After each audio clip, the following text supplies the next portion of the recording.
Bonsoir Pierre Laurent. Bonsoir. Est-ce que vous êtes favorable à la chasse aux imams salafistes, à la fermeture de mosquées radicales comme celle de Lagny-sur-Marne qui vient d'être annoncée? Écoutez, sur les annonces du ministre de l'Intérieur, j'ai évidemment aucun élément précis d'appréciation des cas cités, à part ceux donnés par Bernard Cazeneuve.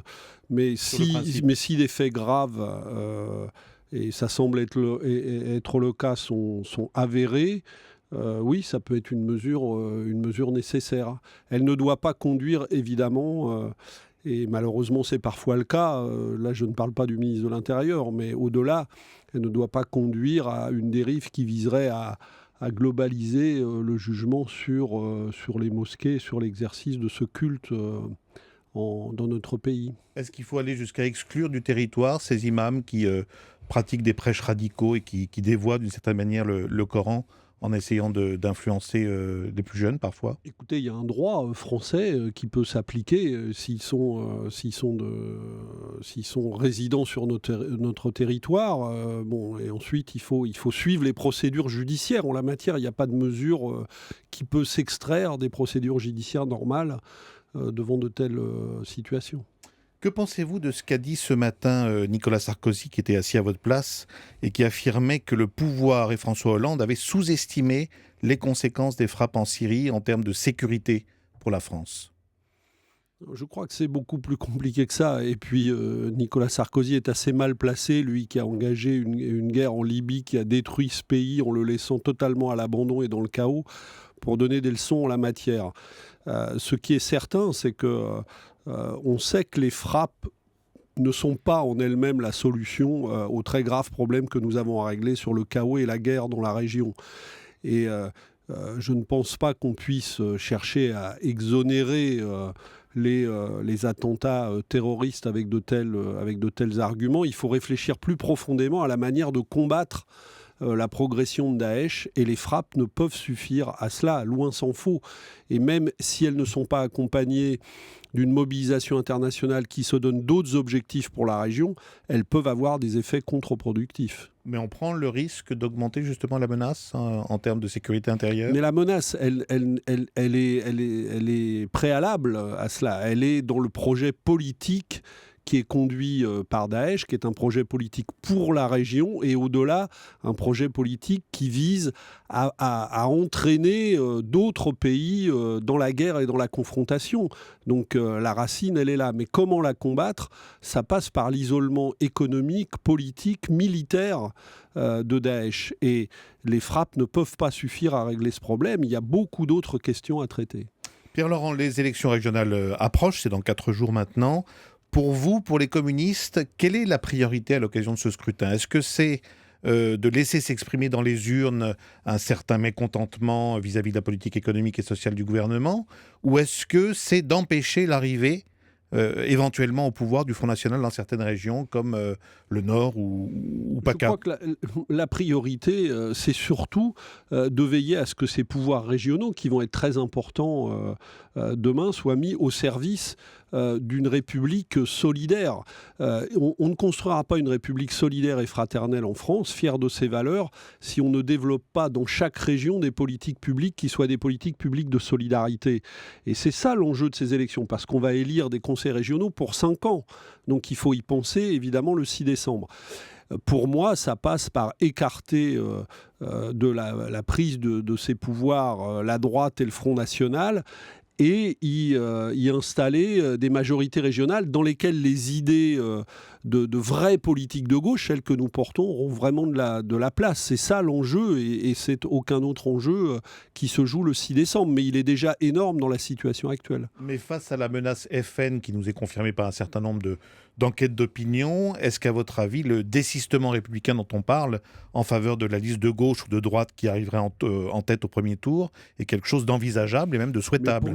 pour le moment, rien ne laisse présager que la gauche soit possiblement éliminé de la compétition des deuxièmes tours. Donc nous n'en sommes pas là. Et comme on sait que le résultat est très incertain, moi je me prononcerai en fonction de la situation dimanche sur ça. Mais évidemment, pour moi, la meilleure des réponses, c'est que la situation soit la gauche soit en situation de disputer le pouvoir régional en se rassemblant au deuxième tour. Évidemment, ça n'est pas acquis d'avance, mais le contraire n'est pas joué. Donc, avant d'envisager d'autres options, moi, je veux vérifier que celle-là est possible, et j'appelle les électeurs à se mobiliser pour ça. En Île-de-France, où vous êtes candidat, on le rappelait, quand on regarde la situation aujourd'hui, on voit que Claude Barthelone est en difficulté face à Valérie Pécresse. Vous ne vous dites pas, Pierre-Laurent, on aurait peut-être dû faire l'union avec les socialistes dès le premier tour ? Je crois qu'il y a aujourd'hui, nous exprimons une voix qui est absolument nécessaire. Et si elle n'existait pas, les gens n'iraient pas aux urnes. Pourquoi ? Parce qu'il y a des gens en Île-de-France très nombreux, j'en rencontre tous les jours, qui ne veulent pas de Valérie Pécresse à la tête de la région, mais qui veulent affirmer un cap à gauche qui soit un cap franc et massif, pas un cap qui accepte l'austérité gouvernementale. Il y a d'énormes besoins en matière de transport, de logement en Île-de-France qui appellent beaucoup d'investissements publics.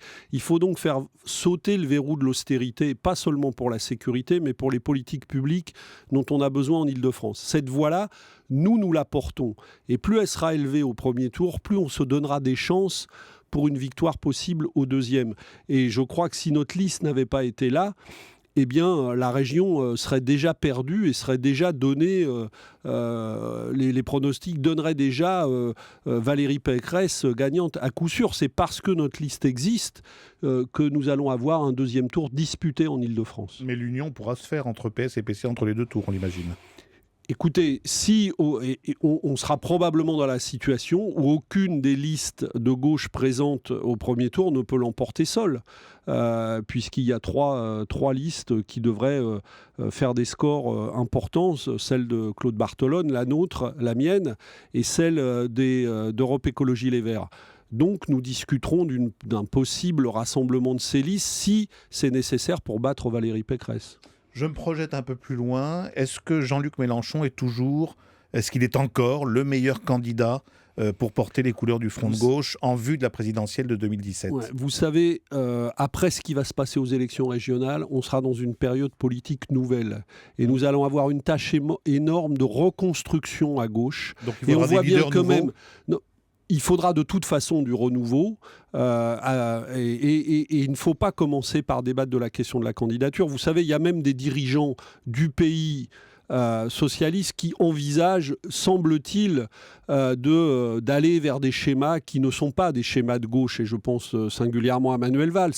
Donc il faut prendre en charge, il faut que nous prenions en charge le défi de reconstruction d'un nouveau projet de gauche. C'est ça qui va être la priorité, et nous verrons la question de la candidature après cela. Et est-ce que dans ce paysage nouveau, on peut imaginer un candidat 100% communiste, vous ou un autre, comme il y a eu autrefois, André Lajoigny, Robert Rue, Georges Marchais ? Je crois en tout cas que les communistes doivent participer à ce mouvement-là, et qu'un communiste ou une communiste puisse porter les couleurs d'un tel rassemblement, pourquoi pas, comme d'autres personnalités.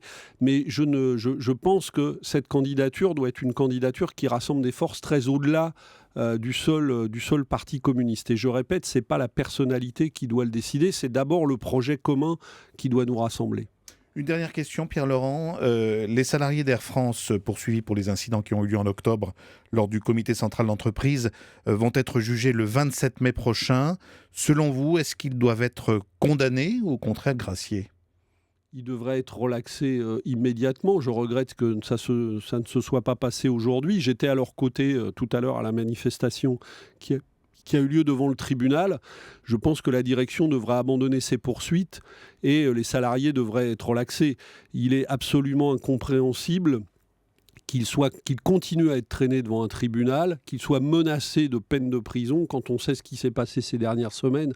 Tout cela paraît invraisemblable et dérisoire. Que des salariés qui ont défendu leur emploi, on peut discuter des incidents qui sont passés le 5 octobre, mais soient traînés devant les tribunaux comme des voyous. Rappelons qu'on a été les chercher chez eux à 6h du matin comme des terroristes. C'est parfaitement incompréhensible et la direction d'Air France, je crois, devra abandonner ses poursuites. Et si le procès a lieu le 27 mai, nous ferons tout pour qu'il soit relaxé.